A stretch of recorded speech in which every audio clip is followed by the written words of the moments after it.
Graça e paz, turma. Graça e paz, turma. Aqui é o Winer Braz, do Pecador Confesso, e vim responder a seguinte pergunta: é pecado tomar bebida alcoólica? A Bíblia ela fala várias vezes sobre o vinho.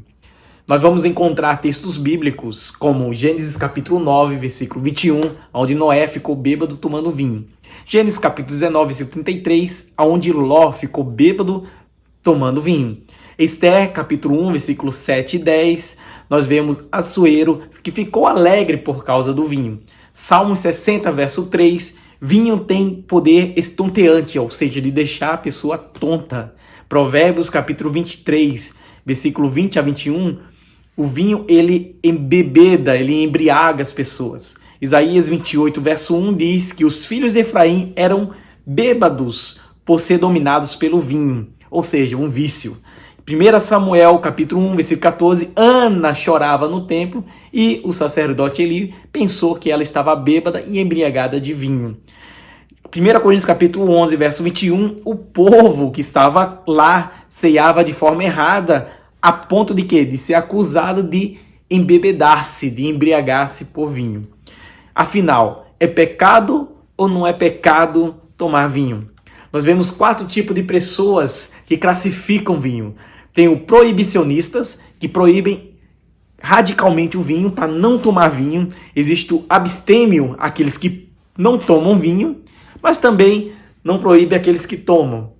Existem os moderados, que tomam moderadamente, e existem os libertinos, que tomam à vontade a ponto de embriagar-se.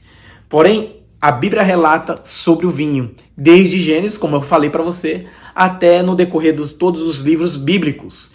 E é pecado ou não é pecado tomar vinho? Ora, o vinho da Bíblia, ele tinha teor alcoólico, porque ele passava por um processo de fermentação. Se você encontrar na Bíblia, você não vai encontrar um processo de pasteurização que acontece com o suco de uva hoje em dia, para não ficar tão fermentado. E também não tinha refrigeração. Então, como ele ficava ao ar, ele fermentava muito rápido, questão de dias, tipo 2, 3 dias, já continha um teor alcoólico.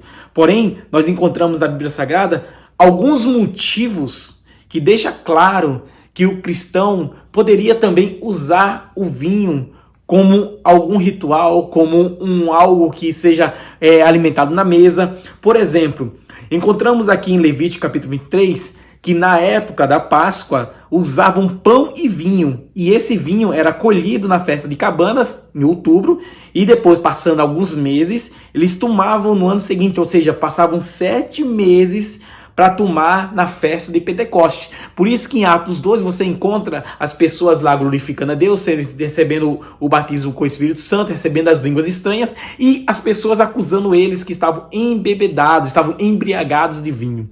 Então as pessoas sempre usavam este vinho para algo de bom e também para algo de ruim. Mas o que a Bíblia fala sobre isso? No Salmo 104, verso 14 e 15, diz que Deus fazia crescer a erva para os animais e a verdura para os homens, de modo que da terra ele tirasse o alimento, o vinho que alegra o coração, o azeite que faz reluzir o rosto e o pão que lhe fortalece o coração. Ou seja, Deus estava abençoando o homem com o vinho que alegra o coração.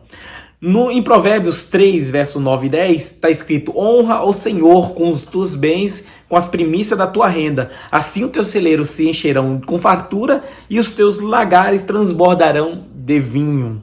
Olha bem, a Bíblia também diz em Deuteronômio, capítulo 7, verso 12 e 13, se ouvides esse preceito, Deus abençoará o fruto do teu ventre e o fruto da tua terra, e o teu trigo, e o teu vinho, e o teu azeite.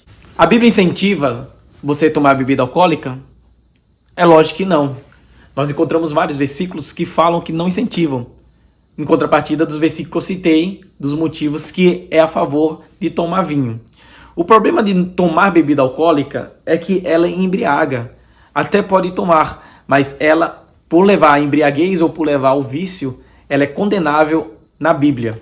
Encontramos em Efésios capítulo 5, verso 18, um versículo muito comum, que é: não vos embriagueis com vinho em que há contenda, mas enchei-vos do Espírito Santo. Lembro que eu visitei uma senhora, ela não era cristã, nós fizemos uma oração, eu li a Bíblia neste versículo, e o marido dela estava tomando vinho no quarto, trancado, quando ele ouviu eu falando este versículo, ele deixou o vinho de lado e a hora se arrependeu e se aceitou e se converteu a Jesus Cristo. Então nós encontramos vários textos bíblicos que falam sobre o vinho e a sua condenação.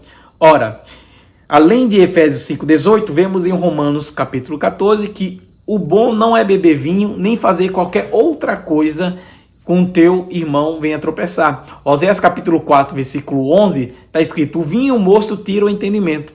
Ezequiel 44, 21, nenhum sacerdote beberá vinho quando entrar no átrio interior. Provérbios 20, verso 1 diz: o vinho é escarnecedor e a bebida forte, alvoroçada. Todo aquele que eles beber será vencido e não será sábio. Provérbios 21 diz: quem ama o vinho e o azeite jamais enriquecerá. Então nós vemos aqui claramente que os versículos bíblicos condenam a bebida alcoólica, condenam o vinho, em termos de embriaguez, mas não chega a proibir tomar vinho. Se você ler o livro chamado O que Jesus Beberia, de Joel McDurmon, você vai ver 5 pontos que ele coloca bem claro sobre a rejeição e a condenação do vinho. Em primeiro lugar, ele fala que o vinho ele traz a realidade criada com Deus de forma rejeitada. Segundo, ele traz uma socialidade repugnante. Terceiro, ele corrompe a mente moral. Quarto, destrói a capacidade vocacional.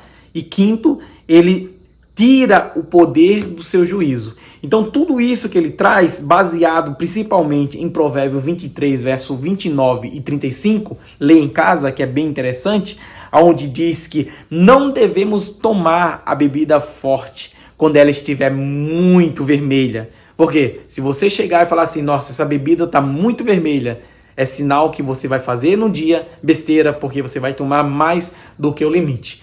Então, prefira não tomar vinho. Prefira abster-se de todo tipo de bebida alcoólica, de bebida forte. Porque é assim que nós compreendemos na Bíblia Sagrada que todo vinho leva a embriaguez. Porém, o que nós devemos se encher é do Espírito Santo. Que Deus abençoe a sua vida.